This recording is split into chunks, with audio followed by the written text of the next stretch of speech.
we'll go from there. Okay, welcome to another edition of The Invisible Hand on the Fireground.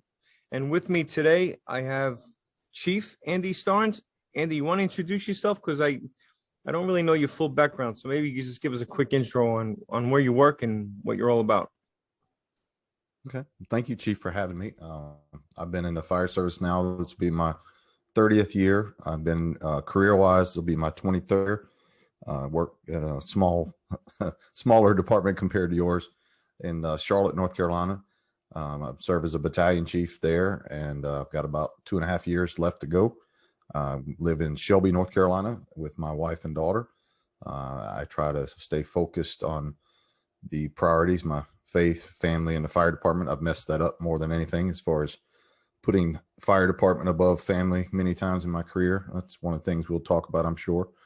But I'm blessed to have been serving with a lot of smart people and pray it rubbed off, and got into thermal imaging about 11 years ago and started my own company. And I've been all around the world doing that now and learning from so many wonderful people. And we've written a curriculum out of it. And I started a ministry alongside that where we help firefighters find support for behavioral health issues such as PTSD, marital anxiety, depression, all of that, because that's where my journey started. So that's the brief snapshot of me, sir. Thank you, Andy. It's kind of funny on a professional side. Mm-hmm. It's ironic that you do I see you have the FLIR TIC or thermal image camera in the background, and I have 35 years in the New York City Fire Department, and I'm probably the least capable when it comes to thermal imaging cameras, because when I came on the job in '86, we didn't have thermals, and I spent 7 years in a truck. I spent 5 years in a truck company and then another 5 in a squad. And they didn't come around until like 96, I want to say, maybe somewhere in 97. Because I know I was covering in the special ops. And I remember the first time I used one was Rescue One. It was probably the size of a small toaster, And I remember them telling me it was $25,000, and Mm-hmm. but I don't have really any experience, because once I left the special ops, I went to engine companies, and engines don't have them. So now as a chief, I do carry it, and I've gotten a little better at it, but definitely not my wheelhouse is a thermal imaging camera. I find actually for me, I've used them twice, and I kind of get a little what's the word I want, like tunnel vision, because I'm looking at them. And I get lost, and then I lose my other senses. So I'm kind of old school in that sense. Mm-hmm. So I compare it to iPhones and tablets. If you're not used to them, you end up staring at it.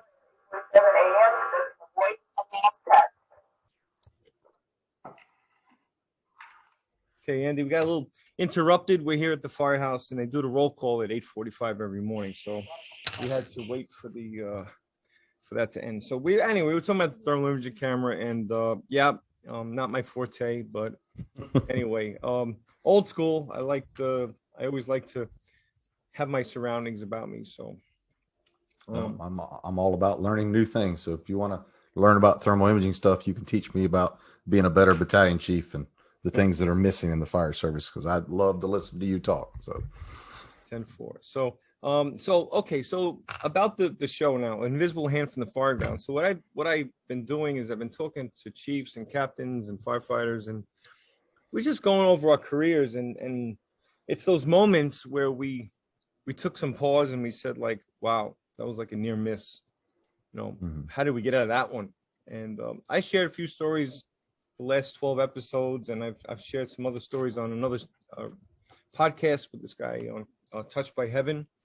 Mm-hmm. This guy named Trapper Jack. So I'm kind of, I think people probably a little bit tired of my stories. So I want to hear your stories, So you said, just before we start too, I think now you're the fifth guest I've had that's talked about helping people with PTSD. And I'm, as part of my ride that I'm doing from the Brotherhood Ride, you yes, can sir. check me out, brotherhoodride.com. I going to be riding from Naples, Florida to Ground Zero, and was supposed to arrive there on September 11th. And I'm riding myself for the firefighters that have been dying from cancer from 9/11. But the money that we're raising is going to go help some organizations that help firefighters that are still struggling with PTSD and any other kind of sorted, I guess, mental issues or whatever you want to call them. So I commend you guys. I know I had Brent Snow was on here, and Good man. you know, he introduced me to you. So anyway, about the topic. So about your career or anything that's kind of God related, or have you? I know there's got to be a few that I know for myself that always just stand out. Like, yeah, there was that Christmas Story. That was that guy that fell off the roof. And with yourself, any just right off the bat, anything that sticks out. Well, I mean, Chief, there's lots of times that I felt like, after the fact, we went and looked at the building and said, wow, we should have never made it through that. You put the fire out, you go back and look, we were standing on a roof where there was no floor joist. You go back and look, we were standing over, a spot where we should have fell through. And for some reason it didn't happen. And as bad as it seems, some of those didn't stick with me as much as those profound moments where there was no other way than when what happened had to be the hand of God. And those weren't so much the fires as they were the fire stations, the moments with people, some life-changing moments with those people. And I can tell you, those have stuck with me, when we've had hard things happen and guys didn't understand it. And out of those bad things came some amazing works that God could only produce. Those are the moments for me that stand out. I mean, I've had those moments. I've been lost and disoriented in a building 3 different times that I can account for, that there's no way I should have gotten out, but God got me out. And I'm the thermal imaging guy, so it's embarrassing to say, oh, well, I got lost. Well, yeah, I got lost. I got lost in one situation where they had a uniform temperature environment where the camera was just showing me gray everywhere I looked, no matter what I did. And I'm sitting here going, this goes against everything I teach, but this is one of those, hey, I'm above the fire. I'm on the 2nd floor. And it was a training incident, and you get lost and disoriented doing that. And you're like, anything can get us in trouble when we get complacent. But what blows my mind more than anything is when guys dismiss this stuff and think, nah, God had nothing to do with it. And when you go back and look at some of these things, God's hands in all of this. I think the definition of anonymous is, or definition of coincidence is God working anonymously. God did something miraculous in your life, whether it's a fire service career, your family, and we fail to give him any credit for it. We say we got lucky. No, more than that. You get lucky 20 or 30 times. No, what they say, God looks after fools and firemen. Yeah. But you mentioned a training, and talking about PTSD. One of from my own career, one of the most, I have to say, probably the most harrowing moment that I've ever had in the fire service was at a training fire. And we kind of dismissed them as, oh, it's just training, but let me tell you something. These training fires, and this is why we have 1403, right? NFPA 1403 is guidelines that are supposed to keep us from doing what I did and almost got myself killed. And I'm not saying that lightly. That was the scariest time I've ever been in any kind of fire situation. I was working with a buddy of mine, and I know that it was affected him very, very deeply as well. And we had a private house, and we were working with some volunteer guys, and we did a lot of things that we shouldn't have done, but mostly it was, I have to take the ownership, because it was probably on me, because I was running the drill.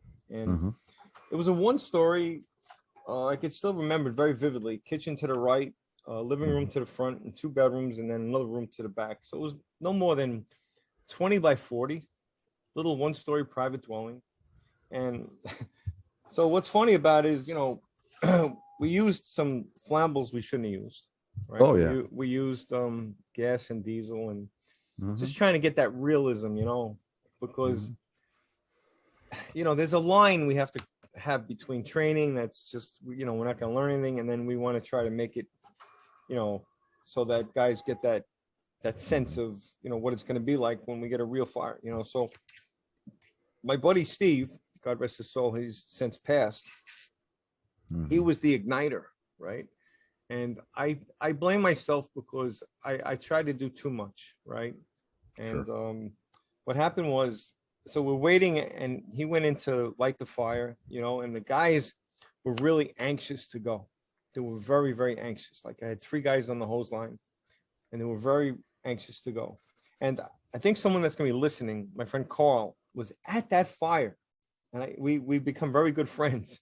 He's a chief up in Connecticut, and I can't believe that he was there. But so the guys asked me, so at the time I was a lieutenant, so when do we go? And I'm like, just, I'll let you know. And then all of a sudden, my friend Steve comes to the window, and his eyes were as big as like saucers, and he dives out the window, and I said, let's go. I said, let's go. So we go in, and there's a good amount of fire now, and we're putting out the fire. But I had failed to do one thing. I had failed to have somebody vent the windows on the opposite side. So as we're going in, the resume. Sorry, Andy. So this is the perils of doing a podcast in your firehouse while It's gonna keep while happening. phones are ringing and voice alarms are going. So anyway, what had happened was I didn't check with the ventilation. As we're moving in, the room flashed. It flashed over bad. And I tell you what, I prayed in that whole instant harder than I ever prayed my entire life, because I saw that we were in trouble. I knew what I had done was wrong. I knew what I did wrong. So I got on the radio very quickly. I said, open the window, vent the window. But what saved us was that the firefighter that had the nozzle in his hands kept the nozzle open over our heads. So now the fire is like now over our heads, but at least we have the nozzle, and then they opened the window, and then it seemed to like dissipate. I think the people that were watching at the front door, the fire was coming out the front door, over our heads, out the front door. And I have to tell you, boy, I was shaking. That was, that was just, for me, was just an event that, I only attributed to that God saved us somehow, because if that was any other volunteer firefighter, he would have panicked. And this guy had the wherewithal. I told him, I said, open that nozzle. And if you see my equipment after that fire, my helmet was incinerated. Oh, we got it. And my coat was all charred up. And I mean, that was a near-death experience. I do PPE research and training, so I know how what it can take and what it can't. People don't realize how fast it will burn off. So that's the sad thing. I don't tell that story much. I've never really shared that story. In the book I wrote, I don't even mention it in the book that I wrote, because I have some serious, like, when I think of it, I get my heart rate increases. And that was probably on this job, that and one other time were probably the closest I ever came to, probably dying in a fire, and well, let me add to that, Chief. When you talk about stuff like that, I want you to think about this for a second. When Chief Vincent Dunn started writing about building collapse, what did he say? He found out later why he started writing about building collapse. What was it for him? The 23rd Street fire was his therapy. Yeah, it was therapy for him. Right. It helped 23rd him. Street. Yeah. Do you ever think that what you're doing now is a way to help you with what you just mentioned? I always think about that. You're right. I do think about that. That's kind of funny you picked up on that, because that does help me especially when I wrote the book. Some of the stories that I wrote, in the book for fire engineering, it's kind of helpful, because, there were there was too many near misses for one career. You know what I mean? Like, it's just. Well, and that's the thing. Firefighters don't look at that, and they don't look back and go, man, not only was I might have been skilled, but I was blessed. There's so many times it should have not been here. I mean, how many times have you woke up in the morning and read a line of duty death story about a firefighter who died in a way you should have died or I should have died.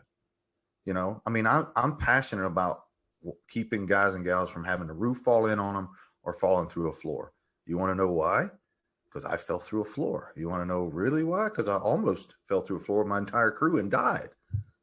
And I don't want that to happen to somebody. That experience you're mentioning, I mean, I read these stories and listen to these audios of when you're listening to the fireground audio, you're going, a mayday is about to happen. I mean, I've read so many of these NIOSH reports. You pick up on the same key factors and you're going, it's about to happen, and you're praying it don't.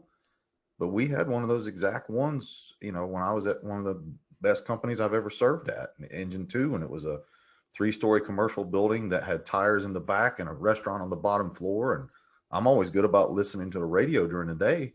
When I go to bed, I turn the radio off. So it came in after midnight, and right before it came in, my senior firefighter came in and woke me up, said, hey, just let you know there's a bad fire in one's area. It doesn't sound good. It's probably going to go second, maybe third alarm, let you know. And boom, as soon as he said that, they sent us. And our assignment was to go on the second floor and knock the fire back. Well, they didn't know it was a like oil soaked rags that started on the first floor, burned up through the joist, burned through the floor where they were doing construction. So we're fighting the fire above it. And I told my guys, I said, you listen to me, you stay on this line, you stay close to each other. We stay communication, verbal communication. If any of you pick up anything, we back out together. And I told Thomas, the new guy on the nozzle, I said, do not shut that nozzle down, whatever you do. So we're moving slowly forward towards this fire. And my senior firefighter behind me says, my foot just went through the floor. And the nozzleman says, my foot just went through the floor. Well, his foot went through the floor in front of me. His foot went through the floor behind me. I'm like, hug the wall, back up, but keep flowing, back up, back up. And as we're backing up, by the grace of God, we knocked the fire down. Well, we go back and look. You see the spots where they pushed through and didn't go all the way through because it was about a 16-foot drop. And where we stopped was 6 foot from an 8x8 hole that had burned through, along with where they were doing work for a bathroom renovation. We couldn't see that. I mean, I had the camera in my hand. I had everything. We were all buttoned up doing what we're supposed to. We would have just gradually pushed forward and would have went right through. But, you know, I credit that to the good Lord and my firefighters saying something. And how many company officers don't listen to their firefighters either? They'd say, oh, just keep going. Nope, not this guy. I trusted them, you know. So there's too many examples of that, Chief, that where firefighters have that happen and they just write it off. And then what did you just say a minute ago? I start talking about it. My heart rate starts going up. That's called a trigger. When you think about an event or a person or even somebody in your life that you're trouble dealing with, and your goes up, your pulse rate goes up, your demeanor changes, that's a sign of we have an emotional scar that we haven't dealt with. And counseling, not pills necessarily, but skills where we talk like we're doing now, is some of the greatest therapy or medicine, if you will, sitting and talking to other firefighters about it. Do you know why so many firefighters feel better when they come back from conferences? Because they sit around and tell stories. They don't know it, but they should be charging each other a copay, you know? You know, I guess it comes with the bar tab or the pizza bill, which depends on which one you want. But to me, that's necessary. It's like going on a mission trip 2 to 3 times a year. It helps you. Yeah, I think the problem with that fire, that training fire, is that, you know, I'm more embarrassed than anything else, you know. Well, I mean, how many times have we made a mistake? You know, I mean, think about that. I mean, I know for a fact in my house, my motto is I can be right or I can be happy. Which one do I choose to be today? So I'm going to choose to be happy. And at work, if I choose to be absolutely 100% right all the time, I don't think I'd be here. I think some guys would be dead. I think I wouldn't have listened to the wise counsel that was around me. Think about how many senior firefighters or even firefighter ones or the rookie have made a good suggestion and a wise company officer listened and said, hey, he's right. I didn't see that. So yeah, I may be embarrassed about my mistakes, but my mistakes made me who I am. You know, read the definition of good leadership. Those who are successful. The reason they're successful is they failed, and learned from it. You know It, why that picture you're talking about in the background means something to me? Because I wouldn't have gotten into any of the stuff you and I are talking about if I hadn't I didn't have a good relationship with my dad growing up because he was always gone. So I got into a project with him to hang out with him, burning buildings for a nonprofit. And I was the thermal imaging guy, and I was hanging sheetrock in a house we were going to burn. I'm supposed to be making it safe. And I stepped where there used to be a kitchen sink, not knowing the floor was rotten. And I fell through a floor and ripped my knee in half and almost disabled myself. The same injury that took out Dennis Laguerre I had, and him and I talk about it. But I went from running my third marathon, like you're going to do your bike ride, to my wife carrying me to the bathroom for 8 weeks. And I almost didn't get to come back to work. But because of that injury, I went to school. My wife told me, hey, if you're going to go play thermal imaging guy, make it a business, make it safe, protect us because we can't live without you, or 18% disability. So because God put me flat on my back and took me out of work for 6 months and cost me a lot, pain and suffering, out of that 6 months, I wrote a curriculum. I came back to work. I went to several conferences teaching for the first time doing this. And since then, I've been to all 50 states, taught in 16 countries, and have some amazing relationships that I would have never had, Chief, if something bad hadn't happened to me. And if you don't think that's the hand of God, I think we're not giving him credit, because I wouldn't have been smart enough to go that direction. He had to knock me flat on my back to do so.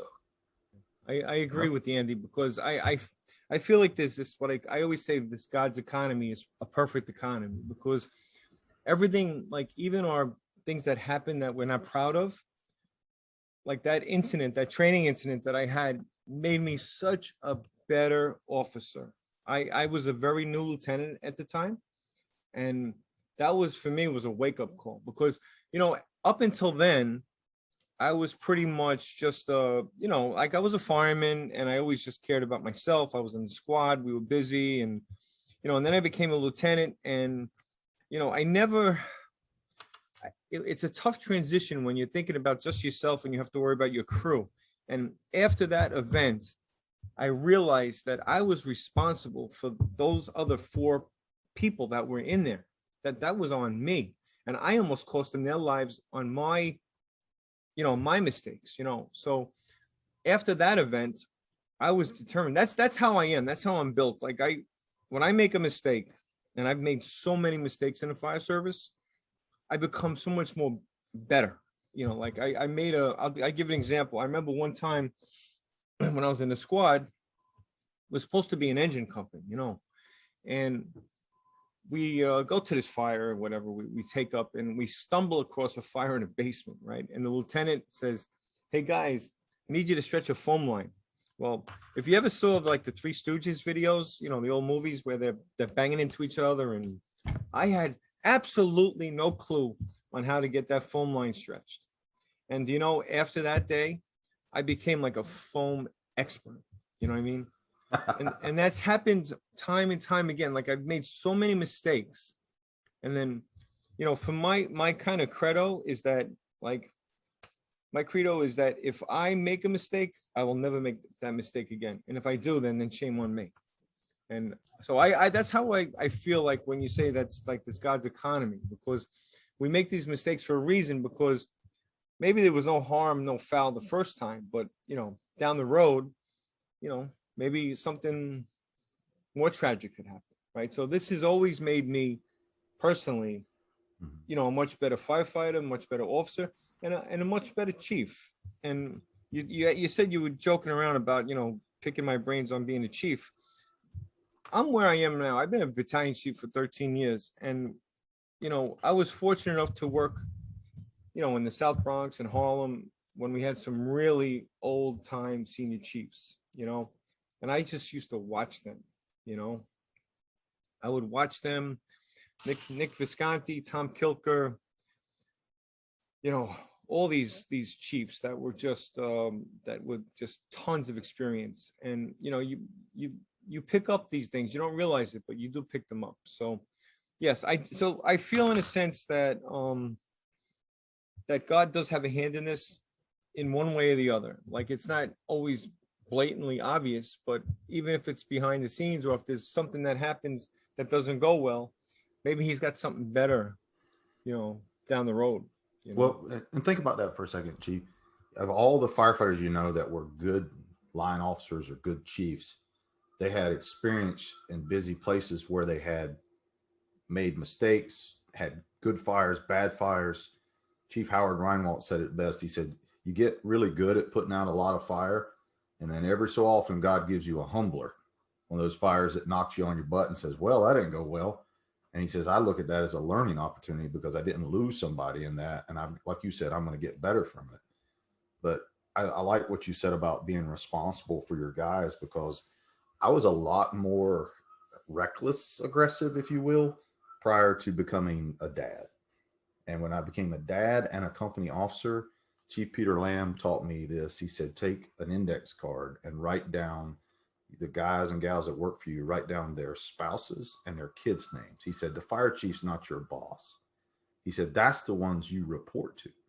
He said, now you imagine yourself knocking on their door and telling them that their loved one died, and somehow, some way you didn't do enough and you were responsible for that.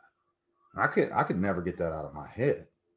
And that's one of the reasons I got so passionate about thermal imaging and trying to show my guys things we couldn't see. But, I think if you study life, history, and you look at the Bible, even look at Joseph from 13 to 31, he went through 17, 18 years of hell on earth, but that made him into the leader where he could be the second most powerful man in Egypt. And you look at Moses, you look at all of them. They didn't live a life of ease. They all went through tribulation to become a better leader. And tribulation comes from mistakes and failures and tragedy and things that you go through, not necessarily willingly.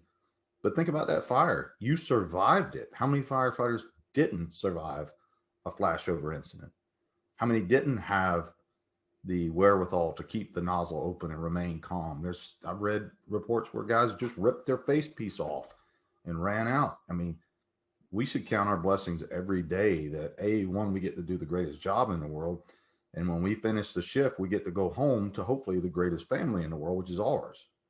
So I think you make a good point of learning from our mistakes, but I think there is a dangerous tipping point in the fire service where we get too arrogant about what we do and that we can do anything without realizing who allows us to do anything. So if that makes sense. I had to laugh as you're talking about the index cards, because I wish we had a camera here, but I have 6 companies in my battalion, right? And I have six, loose leaf.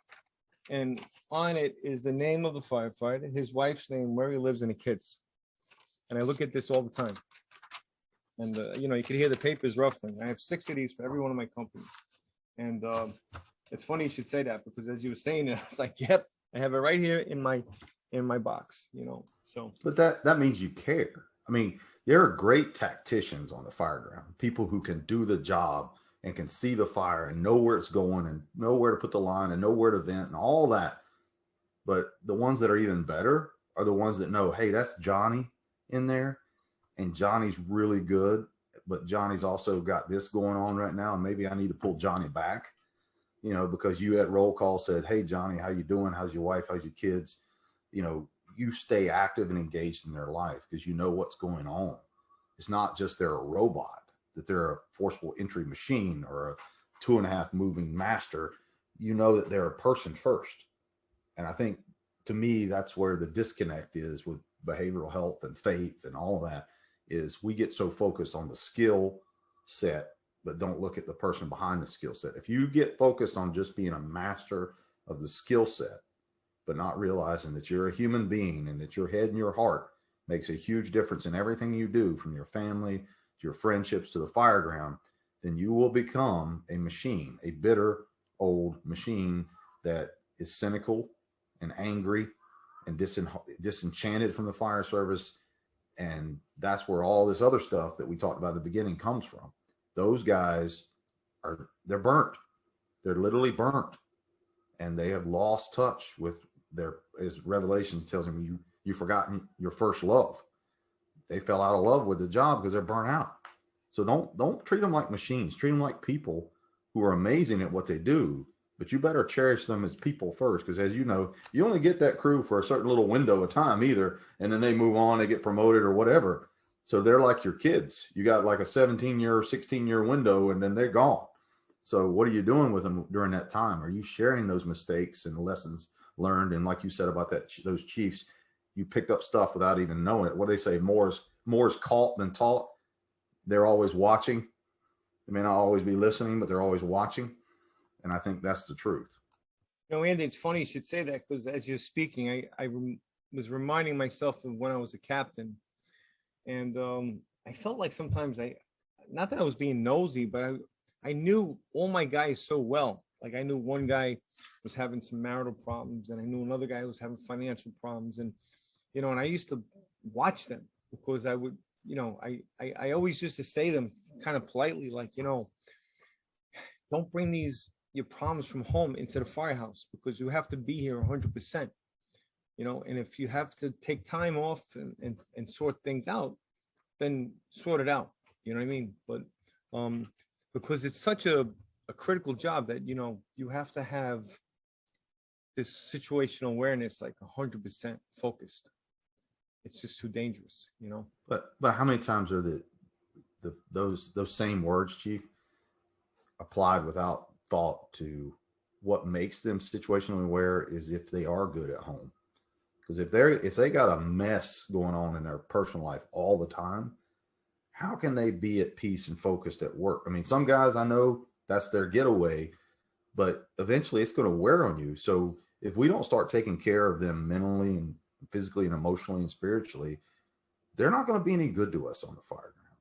I mean, your whole podcast is about the hand of God on firefighters in the fire ground. Well, I think the hand of God goes a little further than that. Inside the fire station, at the kitchen table, at the roll call, sitting on the back step of the bumper, talking, out back, having the tough conversation with a firefighter dealing with. There are so many times he is in our midst and we don't give him credit. He says where two or more are gathered, I am in their midst. And we don't think about it.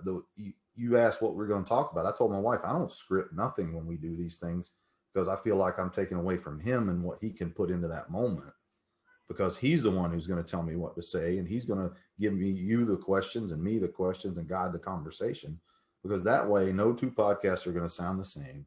And God's going to make it where someone will hear something they need to hear. And I can tell you right now that the bravest thing a firefighter can do is not run into a burning building, but sit down with somebody who's having their life that's burning down around them and make that rescue by sitting with this cup of coffee that me and you both are drinking this morning, or tea, and talk to them and listen, because they want to talk to you, Chief, or their fellow firefighter, long before they want to talk to somebody in a lab coat who doesn't identify with the burdens they have. So keep that in mind as you talk about where God's hand is, because it's right behind you, on you, beside you, no matter if you're on the hose line or in the hallway talking to your guys. Definitely agreed.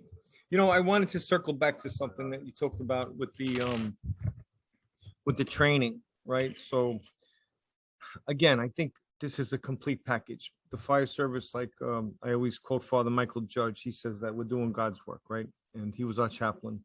So everything that we do, every little piece of this is all part of that plan, right? And you mentioned about the NIOSH reports, right? And I do read them, and I don't read them from the respect of like being judgmental or like, oh, those guys, shouldn't have done that, and they shouldn't have done this, and I wouldn't have done that. I read it because I want to learn, and I want to learn what the problems are. And one of the classes I'm going to do in FDIC, I guess next year, is something that we did with the UL, the boot camp, right? The fire dynamics. And one of the first components of that is, how do we create realistic training, in a fire academy to translate into the fire ground, right? Because it's changed. You and I both know how much it's changed. I've been around for 35 years, and what's burning today was not burning 30 years ago, right? The plastics, the polys, the fuel load is just like exponentially increased, different R values, different, even the the power that's being drawn, like is causing all these fires, whatever it is, everything has changed. Security's changed, you know, forcible entry, all that, you know, slower getting into buildings. But one thing that really saddened me, I read one of these NIOSH reports and it was talking about a situation that I was in, that flashover. And I know where this came from as soon as I read it. It was talking about the firefighter was penciling the nozzle. You know, they teach that in flashover. In the training, when you take the flashover training, it's just a method to cool the room, you know. And I Lost you guess, there, sir. sorry, we lost. I lost that part. Yeah, you went away. Yeah, I know we have a internet connection. I'll edit this out. So Yeah, you were talking about a flashover, and then it went away. right. So the flashover training, when you go to do flashover training, I used to teach it, and I used to use a can, like an extinguisher, just to keep the fire at check. And when you train people, Yes, sir. you're creating muscle memory. And I guess this firefighter thought flashover, let's just give it a little pencil, like let's just kind of cool it down a little bit, instead of what we should be teaching firefighters is that if you get caught in a flashover, get as much water out of that nozzle as you can and keep it over your head and make an umbrella, you know. And We don't pencil, we erase. Amen. right, that's a good, I like that. We don't pencil, we erase. Yeah, I was down in South America. I was in Chile doing a class, and there was a guy that came and he was teaching this whole penciling thing. And one of the guys says, he goes, so and so wants to kiss it, and Sheridan wants to punch it in the mouth. So, yeah. So yeah, it's all looking at it. It's all tied in. So, anyways, Andy, I think we're gonna wrap it here because it's getting a little late, and I got a long bike ride home. And it's been a real pleasure talking with you. I'd love to talk to you again sometime. And if you have anything you want to share with us, I'll leave you. Yeah. Leave one thing for you, Chief. First of all, appreciate what you're doing and allowing firefighters to share their stories. I pray that God will continue to open doors for you and open hearts so they can hear you, because there's a big problem in the fire service today with faith. People don't want to hear about it. The world wants to push it away and everyone else's views, but we can't share our own. So I applaud you, one, for sharing faith and being bold enough to do so. But I would also encourage you to make sure that when you talk to these guests, when you hear certain things that they're sharing with you, that that might be also you to follow up and talk to those people. This, as we said, may be a divine appointment. You find out that they also may need some more of that counsel and peer support, because I know myself, I use these as, in addition to going to my counselor and talking to my accountability group, this helps me. It's a healthy pressure relief valve, and I hope firefighters will do that. They will find other guys and gals to talk to, and as you said, it helps them feel better by letting that off in a healthy way, because we're the masters at doing it in unhealthy ways, whether it's in a bottle, pills, or poison, or alcohol, or pornography, or whatever it is. We tend to medicate ourselves with that. So thank you for doing what you're doing. I pray it continues to open doors for you and others, and that people will take the time to listen. And that's what we need to do more of in this world, is listen. So thank you. I have to tell you, this really kind of helped me a lot, because I haven't talked about that fire in a long time. And I know that when I came on the job, I worked with a lot of Vietnam, Korean War vets, even a World War II vet. And the mindset back then was that you just, we see something bad, well, there's a 12-ounce solution for it, and that was kind of how we kind of went about dealing with that stuff, because you don't want to show anybody your underside, your whatever it is, your weaknesses, Yeah. So really cool, Andy. So with that, I'm just gonna thank you for being here today again. Until next time, be safe out there, and we'll see you again.